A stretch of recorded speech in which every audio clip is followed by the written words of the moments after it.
Nation, welcome back to Global Current Lens, where headlines are decoded, strategies are exposed, and the truth about global events comes into focus.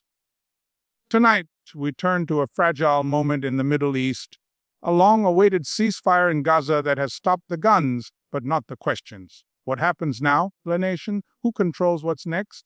And could this truce mark the beginning of a new era, or just the pause before another storm? After months of relentless conflict, a ceasefire agreement between Israel and Hamas has come into effect. The skies that once echoed with drones and airstrikes have fallen silent, at least for now. Nation, mediated through the combined efforts of Egypt, Qatar, and the United States, this truce represents more than a political document. It's a test of will, of endurance, and of trust. The ceasefire includes a temporary halt to hostilities, limited aid corridors for humanitarian relief, and early discussions about reconstruction. Yet beneath the surface, nothing is settled. The political landscape remains fractured in Gaza, in Israel, and across the region. The question facing everyone is simple but profound. What does Gaza's future look like after the ceasefire? In the days leading up to the ceasefire, negotiations stretched deep into the night. Intelligence envoys from Cairo and Doha shuttled between delegations as Washington quietly applied pressure behind the scenes. Israel sought assurances that hostages would be released and that Hamas's military infrastructure would not be rebuilt. Hamas demanded an end to airstrikes, the opening of border crossings, and international guarantees for reconstruction. When the agreement was finally announced, the relief swept through the war-weary population. Families emerged from the rubble, children clung to the hands of aid workers, and the first convoys of medical supplies crossed into Gaza.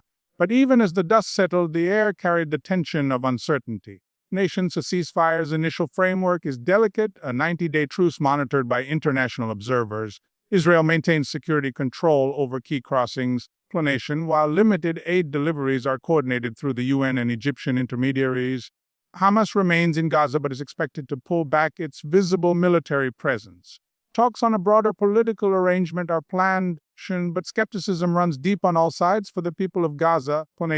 This moment feels like an exhale after years of suffocation, yet the question remains whether this is peace or merely the absence of war. Historical and political context. To understand Gaza's fragile present, we must step back. Gaza has long been at the heart of the Israeli-Palestinian struggle, a narrow coastal enclave of 2 million people, often described as one of the most densely populated areas on Earth. Since Israel's withdrawal in 2005 and Hamas's takeover in 2007, the territory has existed under a blockade, its borders controlled by Israel and Egypt, its economy throttled, and its people trapped between rival political visions. Repeated wars in 2008, 2012, 2014, and beyond have left Gaza in ruins and generations traumatized. Efforts of peace from Oslo to Cairo have repeatedly collapsed under the weight of mistrust, militant attacks, and political division.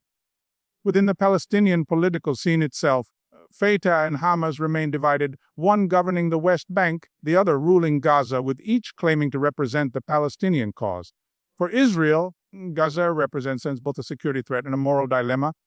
Every rocket launched from the Strip is a potential tragedy, yet every retaliatory strike deepens the cycle of anger. For Hamas, survival itself has become a strategy, maintaining resistance while navigating immense humanitarian and political pressure.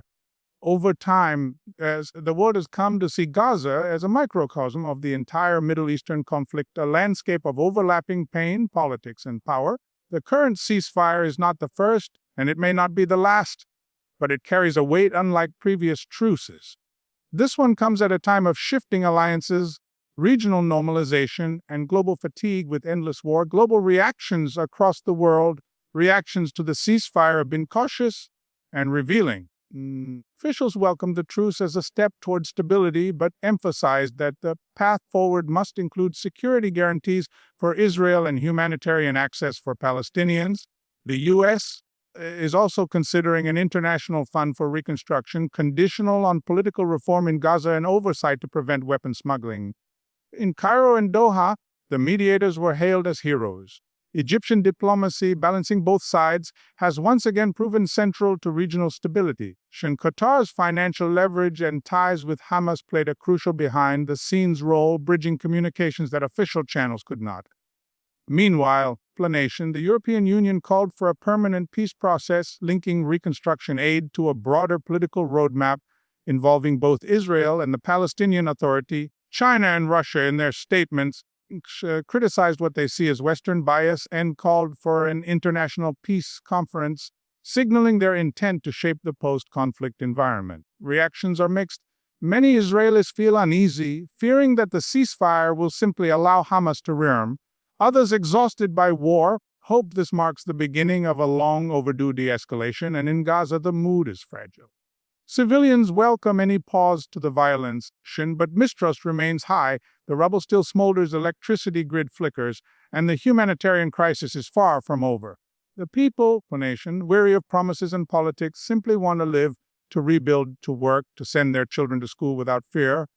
Globally, nation, the ceasefire has reignited a debate that has simmered for decades. Nation, can there ever be peace between Israel and the Palestinians without addressing the root causes of occupation, displacement, and statehood?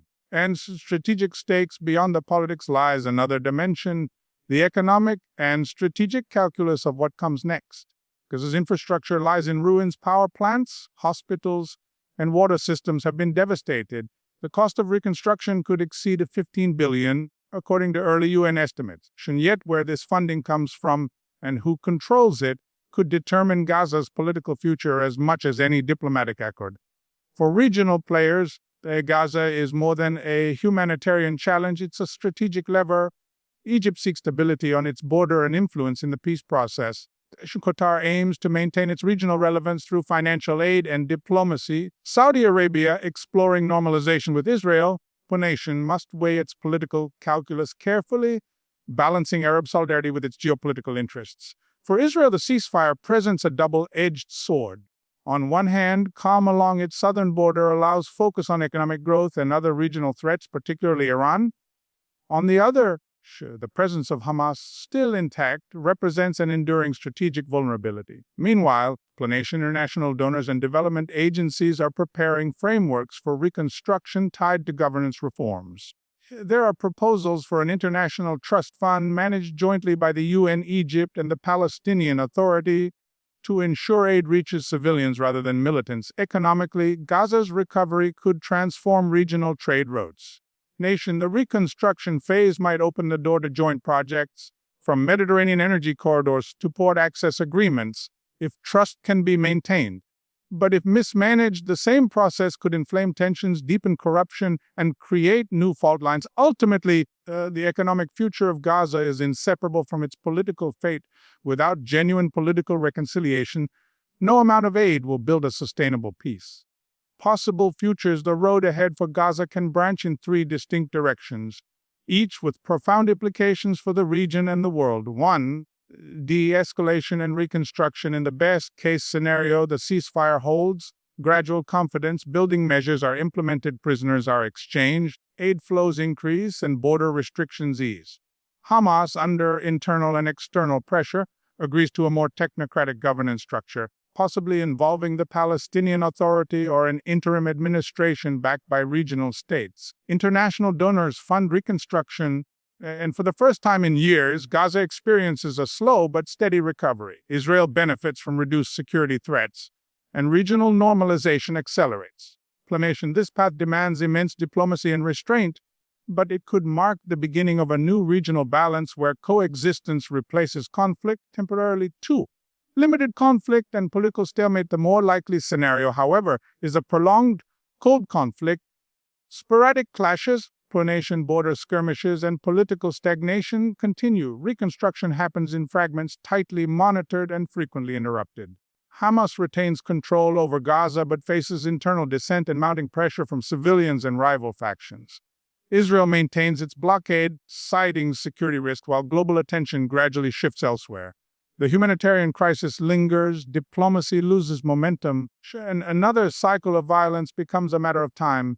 This is the scenario the region knows too well. Not peace, not war, but an uneasy in-between that drains hope and resources alike. 3. Renewed escalation. In the worst-case scenario, the ceasefire collapses.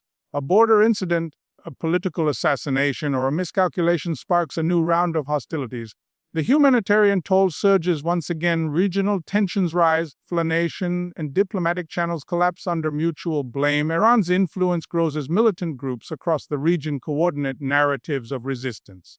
Israel responds with overwhelming force, and the fragile diplomatic fabric holding regional peace efforts together begins to unravel. This path would not only devastate Gaza, but could also reshape regional alliances, explanation, threatening fragile normalization deals, and reigniting a broader Middle Eastern confrontation. Explanation: which of these paths unfolds will depend not only on the choices of leaders, but on the resilience of the people caught between them.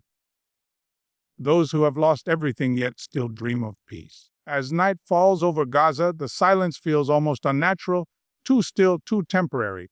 The ceasefire has stopped the sounds of war, but not the ticking of the political clock. Every handshake in Cairo, every aid truck crossing Rafah, speech in Tel Aviv or Ramallah adds or subtracts from the fragile equation of peace. So the big question remains, explanation. Can a ceasefire built on exhaustion become a foundation for lasting peace?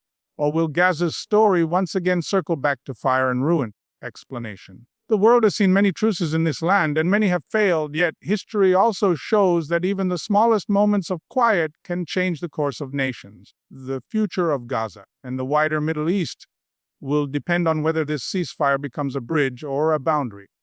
What do you think? Can diplomacy, explanation, reconstruction, and human resilience finally turn the tide, or is another chapter of conflict inevitable? Share your thoughts below. And let's keep this conversation grounded in facts, empathy, and hope. This is Global Current Lens, bringing you clarity in a world of conflict.